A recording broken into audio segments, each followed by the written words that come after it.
পৌষের বিদায় লগ্নে উত্তরের জেলা পঞ্চগড়ে শীতের দাপট যেন কিছুতেই কমছে না। ঘন কুয়াশা আর হিমালয় থেকে ধেয়ে আসা কনকনে হিমেল বাতাসে কাবু হয়ে পড়েছে জনজীবন। জেলা জুড়ে বর্তমানে চলছে মৃদু শৈত্যপ্রবাহ। গতকাল শুক্রবার দুপুরে ক্ষণিকের জন্য সূর্যের দেখা মিললেও হিমেল বাতাসের কারণে তা কোনো উত্তাপ ছড়াতে পারেনি, বরং বিকেল গড়াতেই শীতের তীব্রতা বাড়তে থাকে। গত রাত থেকে বৃষ্টির মতো ঝরছে কুয়াশা। আজ শনিবার ভোর থেকে কুয়াশার ঘনত্ব আরও বেড়ে যাওয়ায় মহাসড়কে হেডলাইট জ্বালিয়ে ধীর গতিতে চলাচল করছে যানবাহন।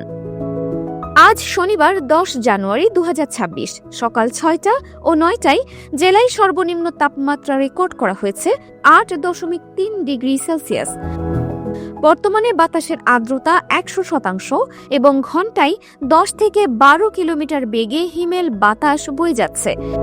দিন ও রাতের তাপমাত্রার ব্যবধান কমে আসায় শীতের অনুভূতি অনেক বেশি তীব্র শীতের কারণে সময়মতো কাজে যোগ দিতে না পেরে অনেক শ্রমজীবী মানুষ বাসায় ফিরে আসছেন। নিম্ন আয়ের মানুষ খড়কুটো জ্বালিয়ে শীত নিবারণের চেষ্টা করছেন। অন্যদিকে কৃষকদের কপালে চিন্তার ভাঁজ।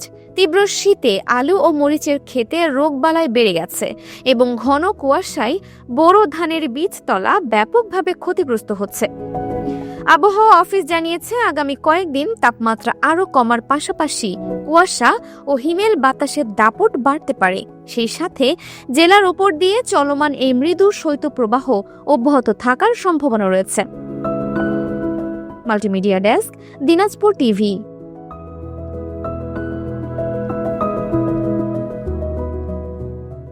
দিনাজপুর টিভি মানুষের জীবনের কথা বলে।